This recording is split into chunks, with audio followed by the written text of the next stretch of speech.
Thanks for coming out. We're at this water distribution center in Cocke County, which is the hub of the water distribution while they have water services suspended in this county. Any of the residents, it's impressive what's happening here. Not just the professionalism of the response, the EMA team, the fire department, the sheriff's department, the local officials, county mayor. Their response has been very impressive. But the gaps that government has, the people fill in. Donations, 3 trailer truckloads of water a day coming in and out of this facility for the people in this county. And they have satellite hubs as well. So I spent the morning at the EOC with the professionals, and now we're out here with those that are volunteering to make sure that people in this county and all across the region are getting what they need. The main priority out here in Newport seems to be the water situation. We're going on almost a week now without water. How can the state step in to help? I think part of the reason, or part of the help that we bring is distribution, and the National Guard across the region has been providing water for shower facilities, for bathroom facilities. Most importantly, what we can do is work alongside the utilities to develop the fix that they need for their counties. And TEMA is coordinating in their local EOC is a TEMA or TEMA officials sitting side by side with the locals to say, how can we be supportive? This county, for example, they are in the process of making those repairs. I was next door in Greene County just earlier today. They believe their water will be up within the next day or two. And then it takes a couple of days to purify that water so that people can drink it, but there are very hopeful signs, very good progress in the right direction, and that's happening here in this county. I've been talking to a lot of businesses in the downtown Newport area specifically, and they're a little frustrated with how long it took to get some of that disaster declaration signed, about 5 days. Can you describe what that process is like and maybe help clarify that a little bit? Yeah, so there were 2 declarations that we requested. The first one was an emergency declaration that was done on the first day, and that turned around. Then we made a disaster declaration pursuit, and the federal government took a couple of days to get that back to us. But I will say this, I've done a lot of disasters in my day as governor, and the turnaround was actually really quick for both of these declarations. We expedited them quicker out of our offices, and the government turned them around quicker. So, and to be clear, the disaster declarations allow for funding for reimbursements. They don't speed up the response process. We are responding without the paperwork being complete. The paperwork allows for federal assistance for reimbursements to come. So we know there are timing issues to everything. As I said to someone the other day, our priority was to get people off roofs and to get people in safety positions, and then we pursued in a timely fashion this turnaround of the declarations. You've been able to tour some of the area, some of the disaster zones, and you have also seen other natural disasters that have happened in Tennessee. How does this compare, and what are you hearing from the people that live in these areas? Yeah, I've now been to 6 of the affected counties. Well, I haven't seen anything like it. It's certainly different than any that I've seen before. We've had flooding, we've had tornadoes, but we haven't had flooding like this. The extent, the flash nature of it, the rate of water rise, we saw that on a very limited scale in Waverly.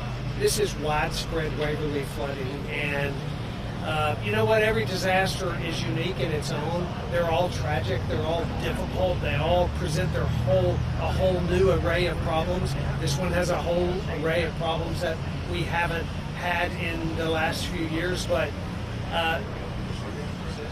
we have focused on creating what we're calling really a survivor focus on this response. It's a survivor-centric response. There are survivors out there in every one of these counties, and they have survived, whether it's the loss of a family member, the loss of a home, the loss of a business, the loss of a livelihood, or maybe just the loss of water for a week, which is a hard thing to endure. They're surviving, and they're surviving in this county, and our focus from state government, partnering with federals down to the locals, is to remember that survivor-centric approach to this response is what will keep us moving forward. Anybody else have a question? I know you're passionate about schools specifically. I want to ask about some of these counties. They're going to be diverting a lot of funds to rebuilding broken schools. How is the state going to step in and help with that? You know, we had a cabinet meeting yesterday in which, of course, Department of Education, Department of Health, Department of Transportation, every department, Children's Services, Human Services, all came together.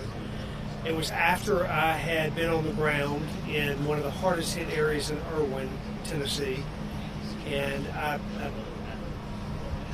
admonished and encouraged and challenged our team members, cabinet members, think outside the box. And I specifically said, you know, we got schools out there that have been destroyed. We've got kids that are out of school all across the region.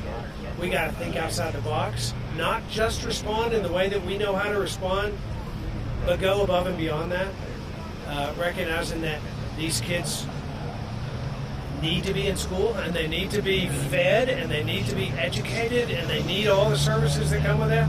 So we're working on that response. I've spoken with school superintendents in every place I've been to make certain that we're coordinating and understanding their needs. Part of my reason for being on the ground is to know from the people here what they need. We can't sit in Nashville and know what Cocke County needs. We have to be in Cocke County and say, tell me what you need. We have resources. We have 400 National Guards troops out here. We have 400 TDOT workers in the region. We have 200 Highway Patrol troopers additionally added to this region. We've got resources here. We just need to make sure that these folks are coordinating with us, so we want to know what they need. And one more question. Yeah. This event was unprecedented to an unthinkable extent, but how is this going to inform your emergency preparedness plans in the future? It's a really great question, and one of the things that we are doing every day is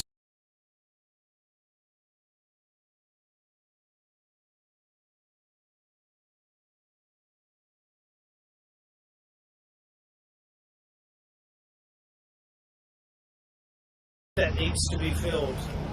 What have we seen this time that we've never seen before that we can anticipate seeing again? You know, there's nothing like experience to give you wisdom. And I told our team this is a significant and massive experience that we're walking through.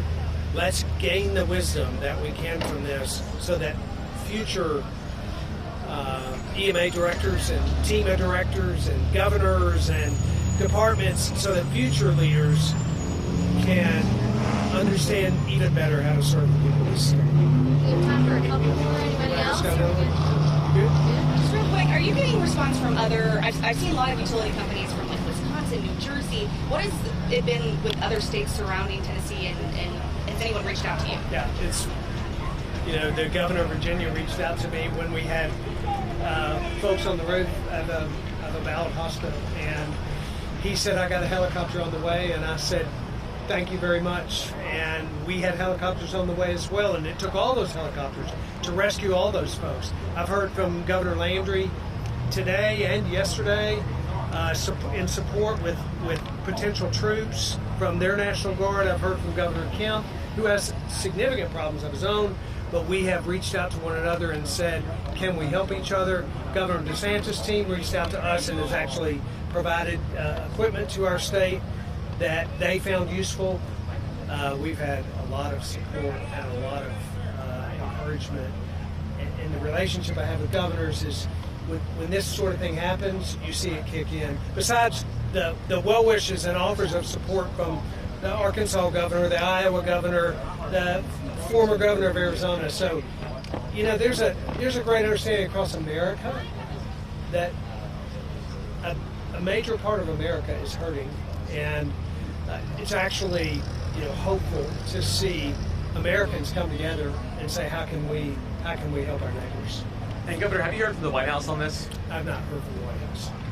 We've heard reports of FEMA and TEMA and kind of Red Cross funds being turned away. Can you speak to that? Is that accurate? Yeah, that's totally inaccurate. And let me just tell you, we're certainly very grateful for what the Red Cross is doing. I've talked to their CEO, and we're coordinating on the ground with Red Cross and everyone. They're the ones opening many of these shelters and partnering with us locally. There's a lot of misinformation. In fact, there's some belief and understanding that may be coming from foreign sources just to confuse on the ground what's happening here.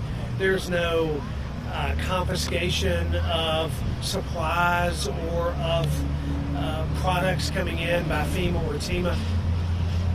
Look, these people are in tears, and you see the TEMA director get emotional yesterday about the people that we are serving.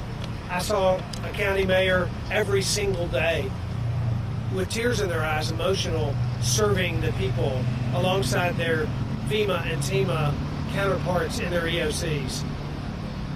There's nothing but commitment to serving the people in this state, and those who spread that kind of misinformation, it's deeply unfortunate that that's happening.